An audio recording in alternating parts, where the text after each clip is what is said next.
একসময় এই স্টেজে যারা বসতেন, যাদের মুখের মূল্যবান কথাগুলো আমরা শুনতাম, জাতির কাছে যেত, আজকে স্টেজে বসা লোক একজনও এখানে উপস্থিত নেই।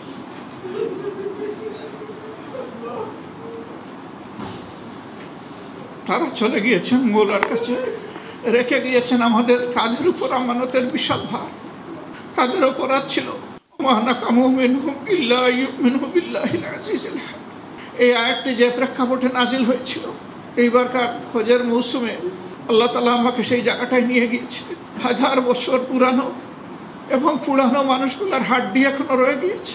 এগুলা চিৎকার দিয়ে বিশ্ববাসীকে বলছে, তোমরা সাক্ষী থাকো, আমরা তাওহীদবাদী হওয়ার কারণেই আমাদের উপর জুলুম করা হয়েছিল, আমাদেরকে জিতা পুড়িয়ে মারা হয়েছিল, আমাদের নেতৃবৃন্দের এক এক করে 11 জনকে আমাদের বুক থেকে ছিনিয়ে নেওয়া হয়েছে, 5 জনকে দেওয়া হয়েছে মিথ্যা অভিযোগের ভিত্তিতে, বানানো তদন্ত এবং মিথ্যা সাক্ষ্যের ভিত্তিতে, সাজানো আদালতের ভিত্তিতে রায় দিয়ে তাদেরকে ফাঁসির মঞ্চে তুলে হত্যা করা হয়েছে, গুম করা হয়েছিল। গুমের শিকার এই সমস্ত বন্ধুদের উপর দিয়ে যে তাণ্ডব গিয়েছে, আল্লাহ তাআলা তাদের 2 জনকে মুক্ত করার পর আপনারা এখন তা জানতে পাচ্ছেন, তাদের মুখ থেকেই আপনারা শুনতে পাচ্ছেন তাদের সাথে কি আচরণ করা হয়েছে। আয়নাগর নামের এক ধরনের গ্যাস চেম্বারে তাদেরকে ঢুকিয়ে রাখা হয়েছিল। সেখানে সূর্যের আলো প্রবেশ করতো না, রাত কখন দিন কখন তারা বুঝতে পারতেন না।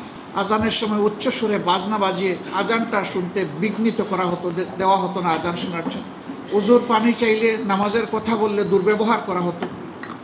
অথচ স্বাধীন এই দেশে সকলেরই ধর্মীয় কাজ করার অধিকার রয়েছে।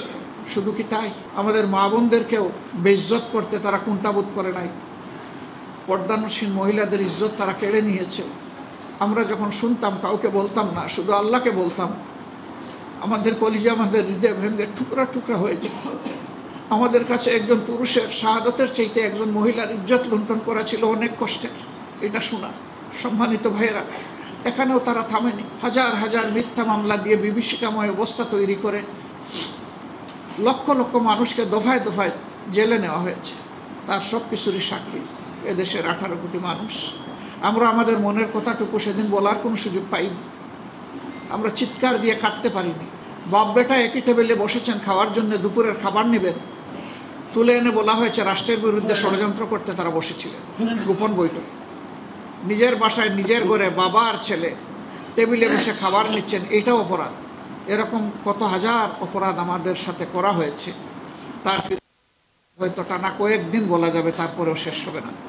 আমি চুম্বকে কিছু বিষয় আপনাদের সামনে চেষ্টা করেছি মাত্র। এও সাক্ষী আপনারা যে বিশ্বের কোথাও এরকম কোনো এভিডেন্স আসছে কিনা আমি জানি না। আমার সামান্য অভিজ্ঞতা, ইতিহাস জ্ঞান, এর থেকে আমি কোথাও খুঁজে পাইনি রাজনৈতিক প্রতিপক্ষকে দমন করার জন্য তাদের বাড়িঘর বুলডোজার চালিয়ে ধ্বংস করে দেওয়া হয়েছে। আমার কাছে এমন কোনো নজির নেই। আমাদের সাথে সেই আচরণটাও করা হয়েছে। শুধু নেতৃবৃন্দ নন, সারা দেশে ছড়িয়ে ছিটকে থাকা আমাদের সহকর্মীদের উপরে তাণ্ডব চালানো হয়েছে। এখনও গুমের শিকার হয়ে অনেকেই আছেন যাদের খবর আমরা জানি না। 2 জনকে কেবল আমরা আমাদের বুকে ফিরে পেয়েছি, তাতে আমি আল্লাহর শুকরিয়া আদায় করছি।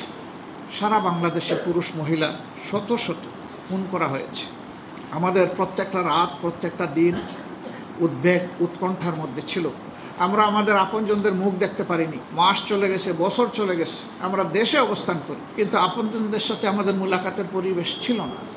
আমাদের অফিসগুলো সব জায়গায় বন্ধ করে রাখা হয়েছিল। হুমকি ধমকি, অফিসের লুণ্ঠন, প্রয়োজনীয় জিনিসপত্র সব তাই করে নেওয়া হয়েছে। কোনো জায়গায় আমাদেরকে সামান্য কোনো স্পেস দেওয়া হয়নি, যেন আমরা এই দেশে কোনো মানুষ তো নই, এদেশে জন্ম নেওয়া কোনো প্রাণীও বোধহয় আমরা নই। এরকম নিষ্ঠুর আচরণ আমাদের সাথে করা হয়েছে। তরচাঁদা যুবককে তার মায়ের বুক থেকে টেনে নিয়ে তাকে খুন করা হয়েছে।